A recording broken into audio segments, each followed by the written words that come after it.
오늘이 벌써 12월 첫째 주가 되었습니다. 제가 여러분들 앞에서 처음 뵙겠습니다 하고 인사드렸던 것이 얼마 되지 않은 것 같은데 벌써 5개월이 훌쩍 지났고 여섯 번째 달을 맞이했습니다. 시간 참 빨리 가죠. 지난주에 사랑선교회 어르신들과 함께 식사를 했습니다. 많은 분들이 오셔서 아주 풍성하게 잘 모였습니다. 아마 가장 많이 모였던 것 같아요. 또 어르신들을 정성으로 대접해 주시는 집사님 덕분에 아주 음식도 맛있게 먹었고 그래서 마음도 아주 든든했습니다. 사랑선교회 많은 분들이 저와 이미 신방으로 다 만났고 또 사과도 따러 갔었고 송편도 먹었고 여러 경험들 때문에 제가 벌써 몇 년 있었다고 있는 것 같다 이렇게 얘기해 주시는 분들이 계셔서 참 좋았습니다. 좋은 얘기로 알고 아주 좋게 들었습니다. 첫 달은 그 이름과 얼굴이 익숙하지 않아서 이름도 잘 못 불러드렸습니다. 이름 긴가민가 하면 그냥 집사님, 권사님 이렇게 불러드렸었는데 이제 신방을 좀 해서 얼굴도 이름도 제가 기억할 수 있고 또 사는 이야기 또 살아오신 이야기들을 함께 나눠서 뵐 때마다 반갑고 참 좋습니다. 새벽마다 이름 부르고 기도할 때 이 가정에 이런 일이 있었지 기억하면서 기도하는 것이 제게 참 도움이 됩니다. 아직 신방을 못 받으신 분들은 올해가 가기 전에 빨리 신청하셔서 이런 기쁨을 함께 나누었으면 좋겠습니다. 그래야지 이 부족한 목사가 얼굴도 기억하고 이름도 기억하고 또 기도 제목도 기억을 합니다. 도와주시면 감사하겠습니다. 제가 전에 살던 곳에는 적어도 20분 정도 운전을 하고 가야 그로서리도 갈 수 있고 또 어떤 물건들을 살 수 있는 상점들을 갔습니다. 근데 이곳에 오니까 5분 안에 모든 게 다 있습니다. 아주 좀 색다른 경험들을 합니다. 여름에는 바닷가로 가는 또 오는 그런 차들 때문에 길이 막히더니 쇼핑하는 시즌에는 몰 주변에 차들이 꽉꽉 들어찹니다. 그런 걸 보면서 계절이 이렇게 흐르는구나를 여기서는 그런 것들로 볼 수 있다는 것을 좀 발견했습니다. 특별히 지난 추수감사절을 지내면서 좀 조용한 시간들을 보냈습니다. 여유롭게 동네도 운전하고 다니면서 이 동네가 우리 동네가 이렇게 생겼구나 하는 것들을 볼 기회들을 가졌습니다. 예전에는 추수감사절이 지난 그 다음 금요일 날 아침에 쇼핑이 바빴는데 요즘에는 그 시간이 점점 앞으로 당겨지더니 추수감사절 저녁, 추수감사절 오후만 되면 이미 쇼핑몰이 열리고 많은 사람들이 쇼핑을 하기 시작하더군요. 아마도 크리스마스를 준비하는 모양입니다. 어떤 두 아이가 크리스마스 시즌에 관한 이야기를 나눕니다. 한 아이가 다른 아이에게 말합니다. 어떤 선물을 받으면 좋을지 이런 얘기들을 하면서 이야기를 나눕니다. 돈으로는 행복을 살 수 없어. 그러니까 우리는 돈을 장난감으로 바꿔야 돼.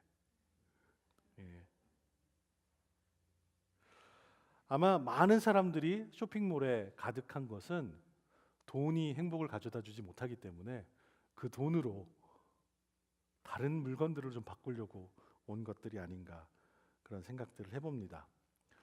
저희도 추수감사절 때 뭘 살 일이 있어서 저희 아이들과 쇼핑몰에 잠깐 갔습니다. 저희 둘째 아이가 그러더라고요. 땡스 게링이 아니라 땡스 기빙이다.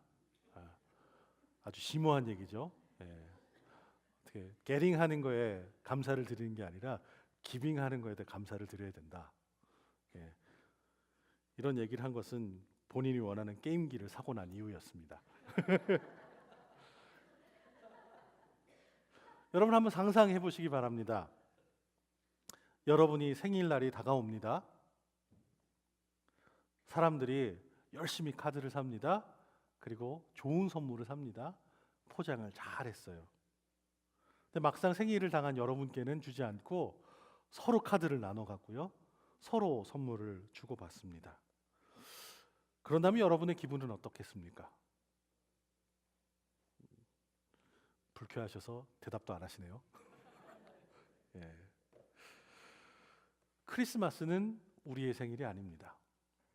크리스마스는 우리 예수님의 생일입니다. 올 크리스마스를 준비하는 그래서 대강절을 이렇게 보내는 우리 모두는 예수 그리스도께 집중했으면 좋겠습니다. 이맘때가 되면 크리스마스 분위기가 물씬 나서 기분이 참 좋습니다. 그 아름답게 장식도 되어 있고 캐롤도 있고 또 성탄절 그런 찬양과 노래도 부릅니다. 그러면 좀 기분이 이렇게 좀 업되고 들떠서 좋은 일이 생길 거야. 올 크리스마스는 참 좋을 거야. 이런 기대감이 생겨야 하는데 좀 안 좋은 소식들이 좀 들립니다. 한국에서 지진이 나고 또 북한에서 미사일을 발사하고 또 그것에 대해서 미국이 어떻게 대응을 하겠다 하는 발표들 하나하나 그런 뉴스들을 보면 우리의 마음이 참 무거워집니다. 한국과 북한 또 미국 여기뿐만 아니라 세계 곳곳에서 전쟁의 소식들이 들려옵니다. 또 화산과 같은 자연재해 소식들도 들어옵니다. 그런 소식들을 우리가 들으면 우리 머리가 세상에 가득 찬 문제들로 인해서 복잡해집니다. 이 세상에는 참 문제들이 많이 있습니다. 어떤 학자는 그의 책에서 이 세상의 문제들을 세 가지로 분류할 수 있다 그렇게 설명을 합니다. 그 세 가지는 이것입니다. 단순한 문제, simple problem, 복잡한 문제, complicated problem, 그리고 사악한 문제, wicked problem 이렇게 세 가지로 나눌 수 있다고 얘기를 합니다. 이 세상의 많은 문제들을 보면 그 중에 어떤 문제는 굉장히 단순합니다. 원인도 분명하고 그것을 해결하는 방법도 분명합니다. 이런 문제를 대할 때 교회와 같은 공동체는 쉽게 합심해서 그 일들을 해결해 나갑니다. 예를 들면 저희 교회 보일러가 올 봄에 고장이 났습니다. 그 문제가 바로 이 단순한 문제 중에 하나입니다. 고장난 것이 고칠 수 있는 것인가? 그것을 보면 답이 나오겠죠. 또 이것을 그럼 교체해야 하는가? 교체를 하면 같은 용량으로 바꾸면 되는 것인가? 그렇다면 돈이 얼마나 드는 것인가? 돈을 어떻게 마련할 것인가?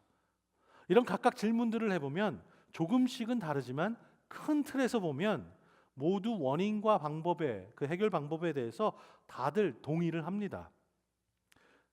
그러면 그 문제는 참 쉽게 해결될 수 있습니다. 바로 이것이 단순한 simple problem입니다. 세상의 모든 문제가 그렇게 다 쉽기만 하면 얼마나 좋겠습니까? 세상에는 복잡한 문제들도 있습니다. 이런 복잡한 문제를 만나면 그 원인에 대한 의견들이 다 다릅니다. 그리고 그것을 해결하는 방법도 한 마음으로 모이기가 어렵습니다. 예를 들면 저희 교회 어떻게 하면 수요 예배와 토요 새벽 예배가 더 많이 부흥할 수 있을까? 이런 문제입니다. 그런 얘기를 제가 들었어요. 우리 장로님들한테. 우리 수요 예배와 토요 새벽 예배가 좀 예전보다 적어진 것 같아요. 아마 다 제 책임인 것 같아요. 그런 거 들으면 참 마음이 복잡합니다. 어떻게 하면 많이 모일 수 있을까? 왜 많이 모이지 못할까? 무엇을 하면 부흥을 경험할 수 있을까? 사람마다 각기 원인에 대해 생각이 다를 수 있습니다. 또 해결하는 방법도 다른 의견들을 낼 수 있습니다. 그래도 시간을 가지고서 그 뜻을 하나하나 모으고 왜 그랬는지 어떻게 하면 이것을 넘어갈 수 있는지 잘 생각하고 회의하다 보면 그 뜻들이 하나로 이렇게 모아지고 잘 해결할 수 있는 실마리들을 발견할 수 있습니다. 복잡한 문제지만 시간을 들이고 노력을 들이고 연구를 하면 해결할 수 있습니다. 그것이 바로 complicated problem입니다. 가장 어려운 것은 사악한 문제입니다. 영어로 wicked problem입니다. 이 문제는 원인도 잘 모릅니다. 해결 방법도 알 수 없습니다. 문제에 관한 이야기를 하면 할수록 더 큰 문제가 생깁니다. 그것에 갈등이 생기고 더 복잡하고 전혀 합의를 할 수 없고 문제 해결의 실마리는 눈에 보이지 않습니다. 아무리 경험과 지혜를 모아도 해결이 안 되는 문제가 바로 사악한 문제입니다. 이런 문제를 만나면 문제를 끌어안고 사는 방법을 배워야 합니다.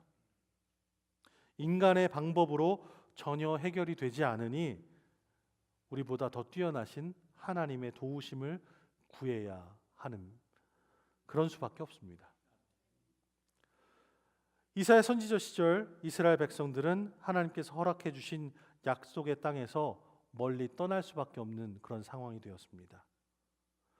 모세가 죽던 해부터 이스라엘 백성들은 하나님께서 아브라함과 사라에게 약속하여 주신 그 약속의 땅에 들어가 살기 시작했습니다. 이제는 그 약속의 땅을 떠나서 먼 이방 땅으로 끌려가게 되었습니다. 약속의 땅에서 그들은 땅을 허락하여 주신 하나님을 찬양하면서 예배하면서 그렇게 하루하루를 살았습니다. 솔로몬이 지은 아름다운 성전에 하나님께서 머무신다 하셨고, 그 성전에 가서 하나님을 예배하며 하나님을 만나는 그런 백성이 바로 이스라엘 백성이었습니다. 그런데 이제는 포로가 되어서 이스라엘 땅을 떠나야만 했습니다. 그리고 다른 신을 섬기는 이방 사람들과 이방 땅에서 살게 되었습니다. 이스라엘 백성들에게 성전을 떠나는 것, 그리고 자신들에게 허락하여 주신 약속의 땅을 떠나는 것은 참으로 힘든 일이었습니다. 하지만 그것보다 더 나쁜 일이 일어났습니다. 그것은 바로 하나님이 계시는 곳을 떠나는 것이었습니다. 하나님께서 그들의 아버지 되심을 그들은 다 알고 있었습니다. 하지만 그들의 마음은 무거웠습니다.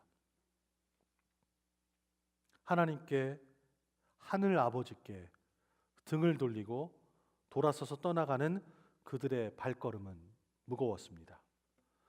이스라엘과 유다를 무너뜨려 포로로 만든 그 큰 대적들이 있었고 강한 부대들이 있었습니다.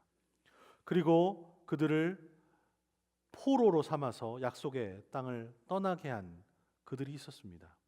하지만 이미 그 전에 이스라엘 백성들의 마음은 하나님께서 머무시는 곳을 떠나서 여러 곳으로 방황하고 있었습니다.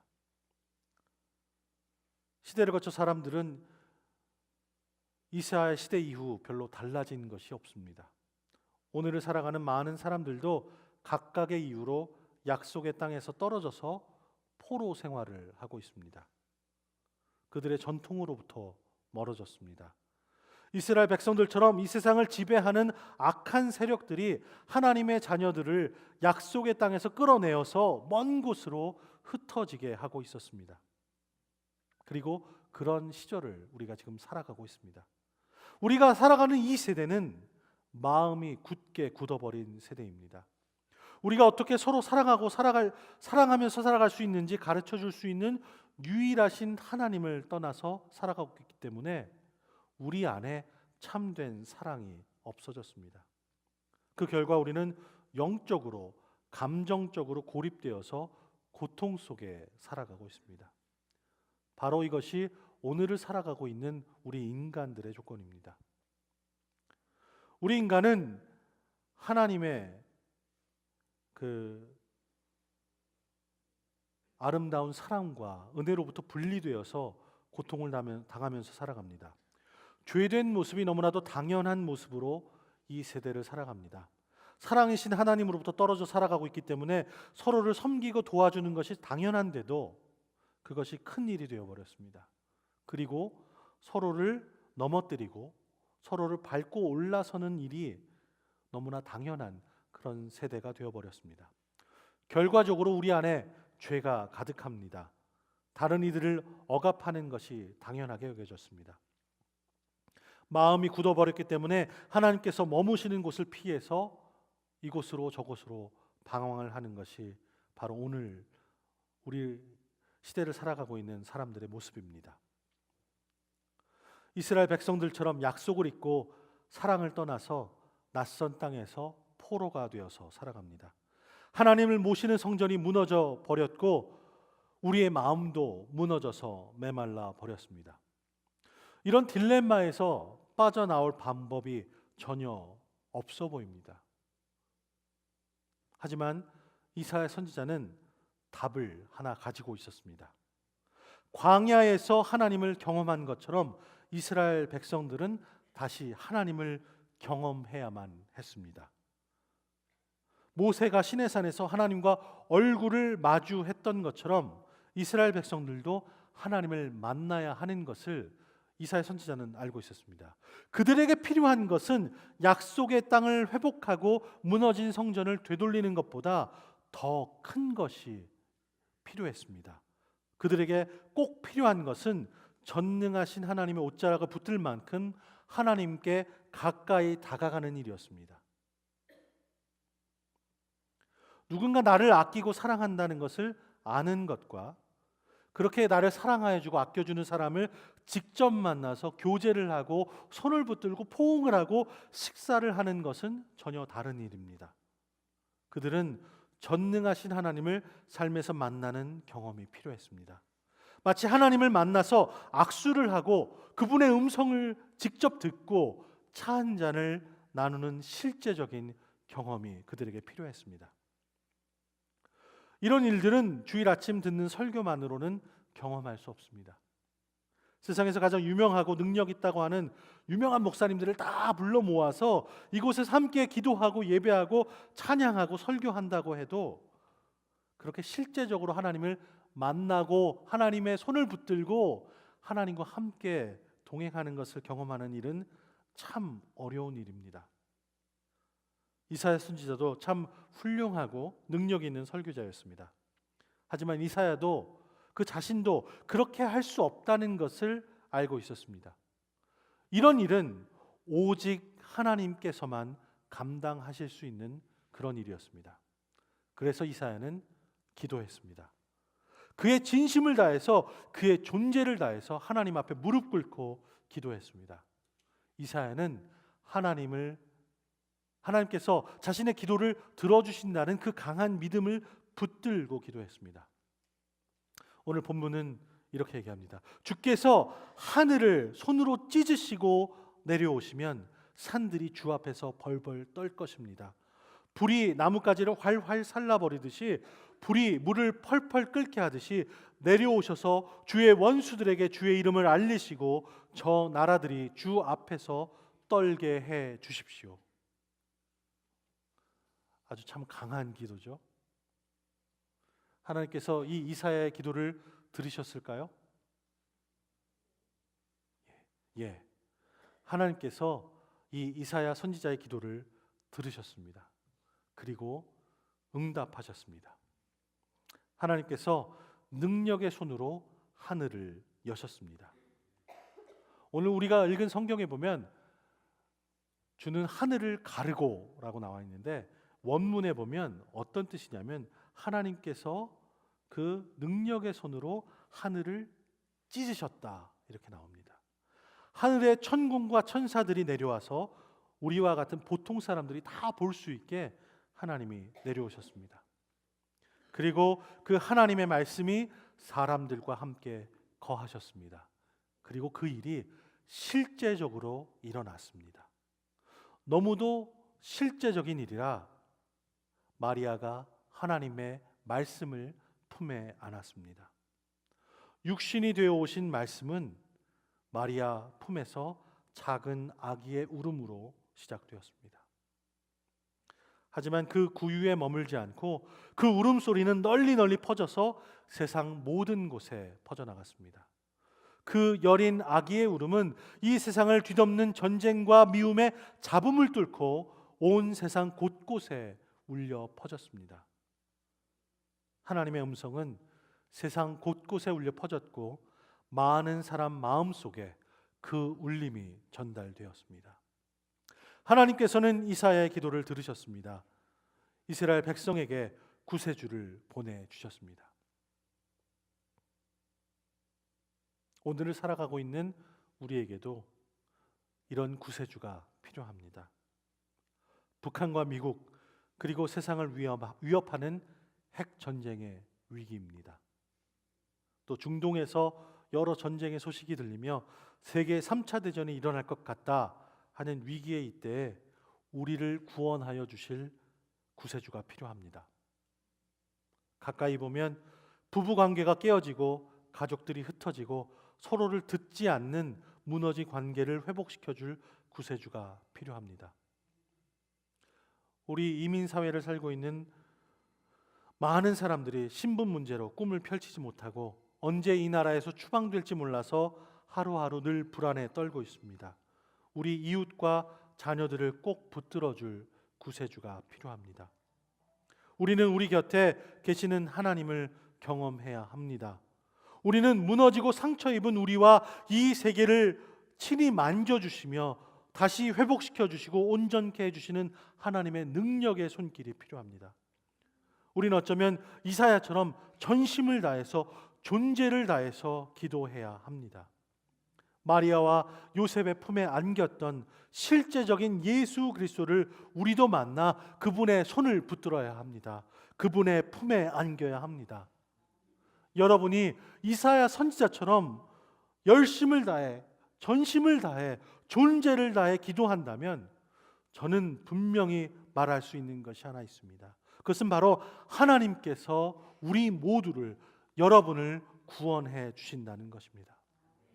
우리가 전심을 다해 하나님 앞에 무릎 꿇고 기도하면 전능하신 하나님께서 권능의 손으로 하늘을 찢으시고 예수님께서 다시 우리에게 오실 것입니다. 그러니 이런 기도로 새벽을 깨우시고 하루 종일 주님을 붙들고 주님을 바라보시며 찬양하시고 주님과 사귐이 있는 기도를 하시고 저녁에 함께 모여 주님의 이름을 높여 불러드리고 말씀으로 회복되는 예배를 회복하시기 바랍니다. 그 일을 감당하실 때 주님께서는 우리에게 오셔서 우리를 붙드시고 우리를 새롭게 구원하여 주실 것입니다. 기도하시겠습니다.